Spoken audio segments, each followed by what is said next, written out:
A cruise line just taught a lot of cruisers a very hard lesson. If it's too good to be true, then it probably isn't real. JJ Cruise.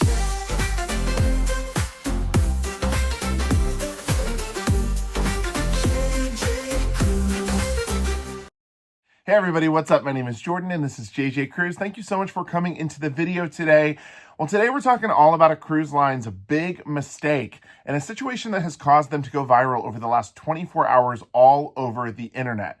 I haven't seen anyone really talk about this yet on YouTube, so we decided to come on here and kind of chat about it because I think that it sparks a very interesting discussion and it kind of plays the game, who's right here, the consumer or the cruise line? We're going to get into all the details and all the messiness that this cruise line has kind of created. But before we do that, I do just want to invite you to subscribe to the channel. We are just days away from boarding one of the largest cruise ships in the world, Utopia of the Seas. If you're interested in that cruise ship and seeing all the content, come along with me and Jared as we get down to Florida and get on Utopia of the Seas for a couple of sailings and hit that subscribe button and thumbs up.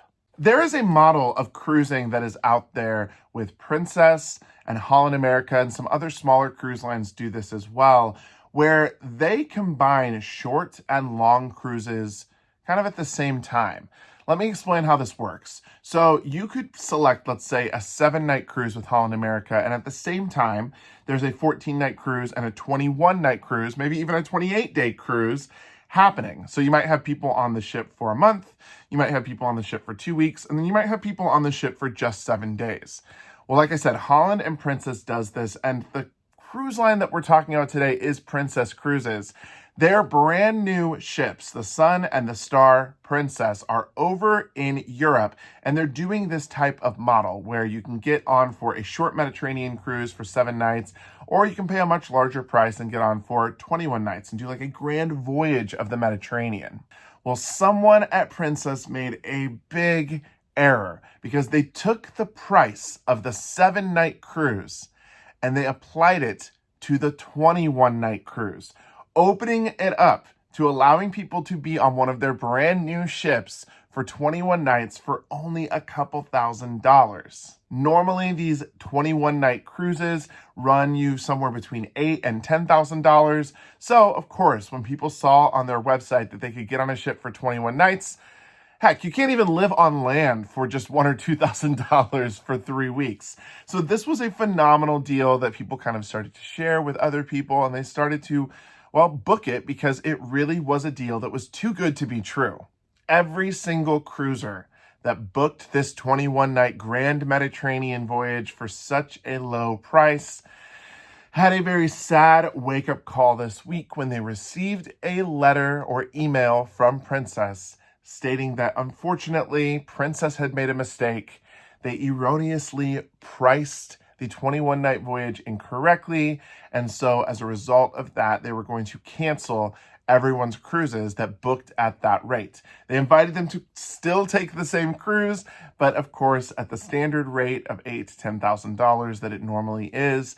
And as a concession, because they knew that people would be upset, they did give everyone a $400 future cruise credit that they could use on their next Princess Cruise voyage. Online, there are clearly two sides of thought on this, and people are very divided. And I want everyone to share in the comments what you think and who do you think is right, the customer or Princess. Now, from a legal perspective, Princess is kind of correct in what they did here because in your cruise contract, it does state that Princess has the right to cancel in case that they've made any type of errors or there's been anything that has been done incorrectly on the website or during the booking process.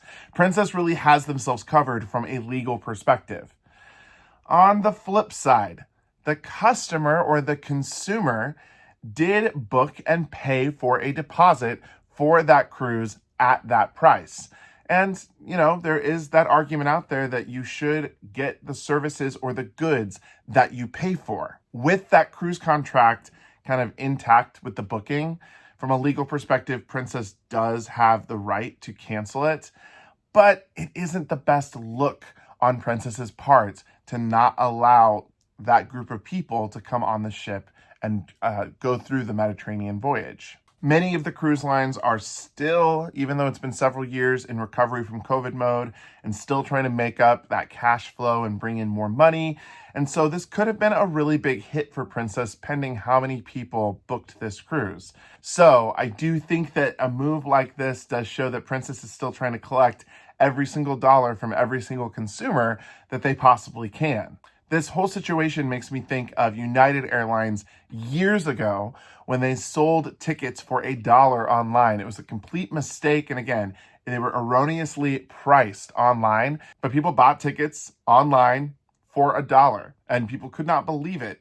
And actually, United did honor those tickets. The price of a flight often is a lot lower than the price of a cruise, especially a 3-week cruise. So I want to turn this to you. What do you think of this situation? Who is in the right here? Should Princess have canceled everyone's cruises, or should they have allowed everyone to go? I actually think that the $400 credit was very nice of Princess because technically they didn't have to do anything. They were trying to just kind of do something nice to kind of make this inconvenience go away for people. But I do understand the disappointment and the sadness on the consumer side. I worked in customer service for years, and when you have a customer that doesn't get what they paid for or doesn't get what they want, it does cause a lot of upset and a lot of kind of mess for you online. Let me know in the comments below, who are you with? Are you Team Princess or are you Team Customer? I want to hear from you. Well, that was it for today. Like I said earlier, keep tuning into the channel. We are days away from getting on Utopia of the Seas. You're going to see us go live from that ship. You're going to see ship tours, room tours. We're going to bring you so much content from that ship that you are going to want to go on Utopia of the Seas in the coming year. Thank you so much for watching. My name is Jordan. Until next time, see ya.